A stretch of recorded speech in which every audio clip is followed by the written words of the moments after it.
नमस्कार, मैं गोपाल केसरी। आज मैं आप लोगों को मानक हिंदी वर्तनी के भाग दूसरे की ओर लेकर जाऊंगा। जैसा कि मानक हिंदी वर्तनी के भाग 1 में खड़ी पाई वाले व्यंजन के बारे में मैंने बताया था। दूसरा क फ के संयुक्ताक्षरों के बारे में मैंने बताया था।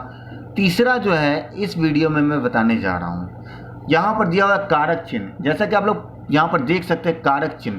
कारक चिन्ह का मतलब होता है कारक, आप लोग जानते हैं कि जैसे कर्ता ने, कर्म को, करण से, के द्वारा, संप्रदान को, के लिए, अपदान में, पर, ऐसे कारक होते हैं। में, पर, से, के लिए आदि, ऐसे बहुत सारे शब्द होते हैं। तो यहाँ बताया जा रहा है कारक के जितने भी शब्द होंगे, यहाँ पर देखिए पढ़ने के बाद पता चल जाएगा। हिंदी के कारक चिन्ह सभी प्रकार के संज्ञा शब्दों में प्रातिपदिक से पृथक लिखे जाएं। अर्थात यहाँ पर बताया जा रहा है कि जितने भी कारक चिन्ह हैं, यदि कारक चिन्ह के आगे संज्ञा है तो वो कारक चिन्ह संज्ञा से अलग रहेगा। ध्यान देने की बात है, अलग रहेगा। जैसे यहाँ पर दिया राम ने, राम अलग है, ने अलग है। राम को, राम अलग है, को अलग है। राम से, राम अलग है, से अलग है। स्त्री का, स्त्री अलग है, का अलग है। स्त्री से, स्त्री अलग है, से अलग है। सेवा में, सेवा अलग है, में अलग है। अर्थात यहाँ बताया जा रहा है कि कारक के जितने भी चिन्ह हैं, यदि संज्ञा के ठीक बाद लगे तो वो संज्ञा के साथ ऐड नहीं होंगे, अर्थात वो थोड़ा सा स्पेस लेकर रहेंगे। ठीक है।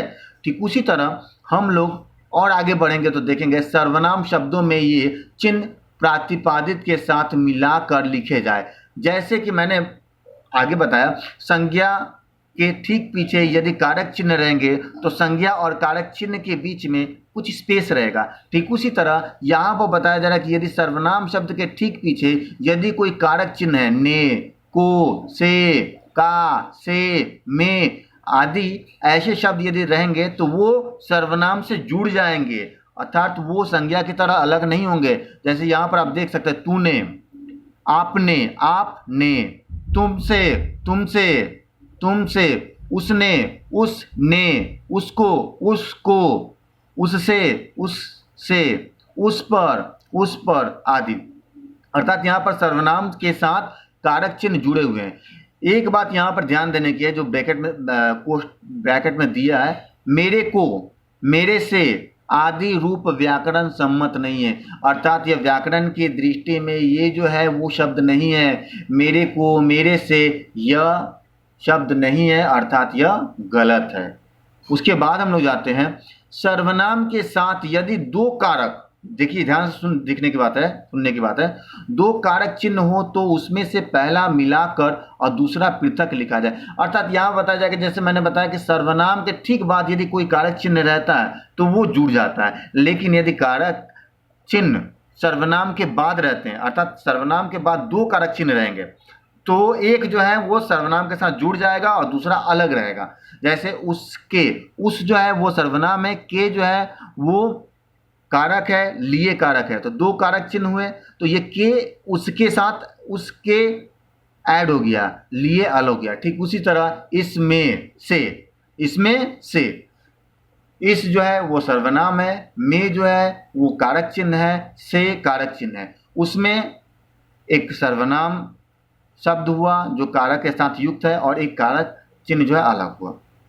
ठीक उसी तरह आगे हम लोग जाएंगे, सर्वनाम और कारक चिन्ह के बीच ही, तक, यहाँ पर दो चीजें ध्यान देने की, ही और तक आदि का निपात हो तो कारक चिन्ह को पृथक लिखा जाए। अर्थात ही तक ये निपात है, ये निपात है, ही तक निपात है, अर्थात ये दोनों यदि शब्द रहेंगे तो क्या होगा, ये पृथक लिखे जाएंगे। आप ही के लिए, मुझ तक को, देखिए तक को, मुझ, ये बीच में देखिए स्पेस है, अर्थात यहाँ बताया जा रहा है कि ऐसे जब शब्द आएंगे तो वो सर्वनाम के बाद यूज होंगे और वो स्पेस के साथ यूज होंगे, मतलब एक जगह छोड़ दिया जाएगा। ठीक है।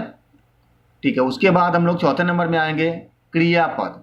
क्रियापद ध्यान देने की बात है, जैसे हम लोग बहुत गलतियां कर देते हैं। यहाँ पर देखिए संयुक्त क्रिया पदों में सभी अंगीभूत क्रियाएं पृथक पृथक लिखी जाए। अर्थात यहाँ पर जैसे हम लोग बोलते हैं कि मेन वर्ब, ऑक्सिलरी वर्ब, मतलब सहायक क्रिया, सहायक क्रिया, मुख्य क्रिया। तो यहाँ पर देखिए आप लोग देख सकते हैं पढ़ा करता है, पढ़ा एक क्रिया है, करता एक क्रिया है। लेकिन ऐसे यदि दो क्रियाएं यदि होंगे तो ये दोनों क्रियाएं अलग अलग होंगे।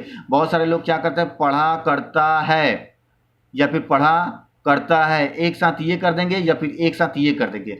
यहाँ पर बताया जा रहा है कि इसमें जो है सब अलग अलग होंगे। पढ़ा करता है, आ सकता है, जाया करता है, खाया करता है, जा सकता है, कर सकता है, किया करता था, पढ़ा करता था, खेला करेगा, घूमता रहेगा, बढ़ते चले जा रहे हैं आदि। मतलब ये जो है क्रियाएं जो है अलग अलग कर कर लिखी जाएंगी। ठीक है, समझ में आ गया?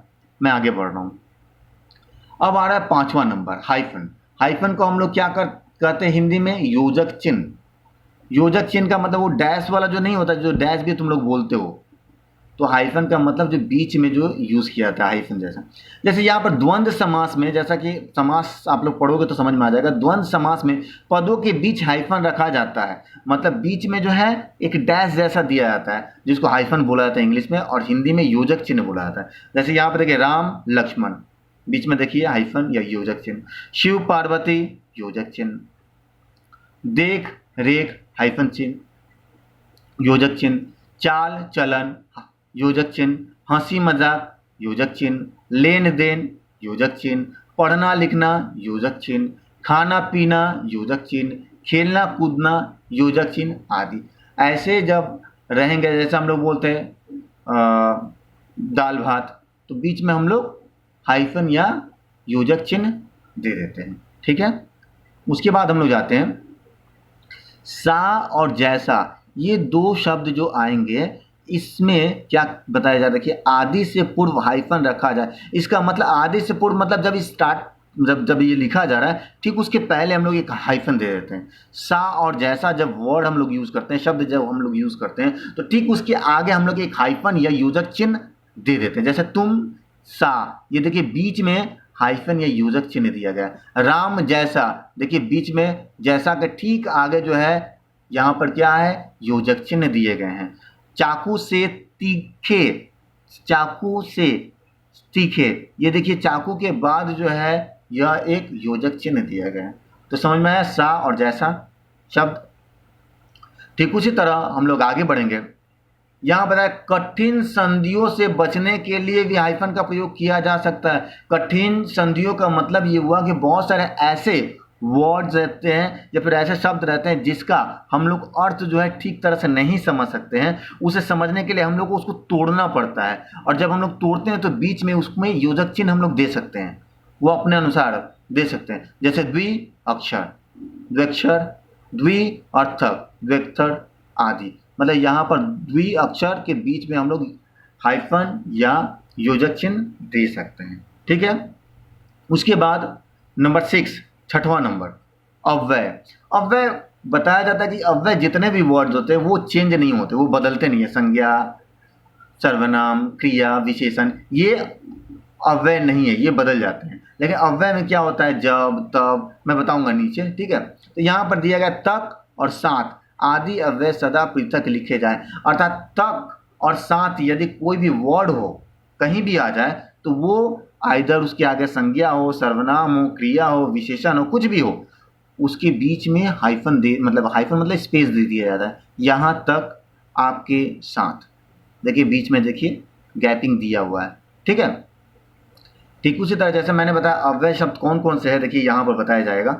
देखिए यहाँ पर मैंने कुछ अव्यय शब्दों को लिखा है, तो मैं इसको धीरे धीरे पढ़ रहा हूँ। देखिए, सुनिए, समझिए। आह, ओह, आहा, ए, ही, तो, सो, भी, न, जब, तब, कब, यहाँ, वहाँ, कहाँ, सदा, क्या, श्री, जी, तक, भर, मात्रा, साथ, कि, किंतु, मगर, लेकिन, चाहे, या, अथवा, तथा, यथा और आदि अनेक प्रकार के भावों का बोध कराने वाले अव्यय है। कुछ अव्ययों के आगे कारक चिन्ह भी आते हैं। इसका मतलब बताया जा रहा है कि अव्यय शब्दों के ठीक आगे भी कारक चिन्हों का प्रयोग किया जाता है। जैसे मान लो यहाँ पर अब के बाद यहाँ पर कारक चिन्ह अब से, तब से यहाँ पर देखिए तब के बाद कारक चिन्ह, यहाँ से यहाँ पर भी कारक शब्द, वहाँ से यहाँ पर भी कारक शब्द, सदा से कारक शब्द आदि। नियम के अनुसार अव्यय सदा पृथक लिखे जाते हैं। अब यहाँ बताया जाए कि नियम के अनुसार हमें हमेशा जो है अव्यय जो है पृथक लिखे जाते हैं, अर्थात वो अलग लिखे जाते हैं। ठीक उसी तरह हम लोग और आगे बढ़ेंगे। और आगे में क्या है, सम्मानार्थक श्री और जी।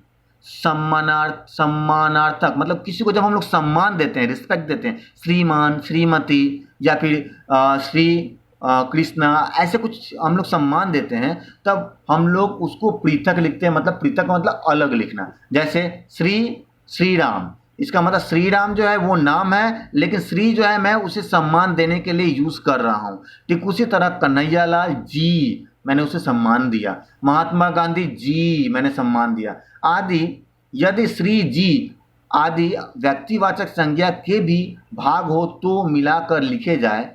जैसे श्री राम, यहाँ बताया जाता है कि ध्यान देने के बाद यदि वो व्यक्तिवाचक हो, यदि किसी का नाम हो तो यहाँ पर श्री राम आप दे सकते हो। राम जी, लाल, सोमाय जी, मतलब किसी का नाम हो तो हम लोग दे सकते हैं। लेकिन यदि नाम नहीं हो अर्थात व्यक्तिवाचक न हो तो हम लोग श्री को अलग करके लिखते हैं, क्योंकि सम्मान देने की बात है।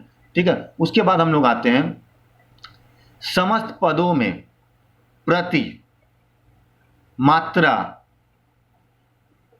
यथा आदि अव्यय जोड़कर लिखे जाए, यानी पृथक नहीं लिखे जाए। जैसे प्रतिदिन, यहाँ बताया प्रति, मात्रा, ये दो ऐसे वर्ड, प्रति, मात्रा, यथा, ऐसे 3 वर्ड्स है जिसको हम लोग ऐड करके लिखते हैं, एक साथ सम्मिलित करके लिखते हैं। जैसे प्रतिदिन, प्रतिशत, मानव मात्र, निमित्त मात्र, यथा समय, यथोचित, यथा उचित, मतलब ये सारे जो वर्ड्स है उसको ऐड करके लिखना उचित होगा।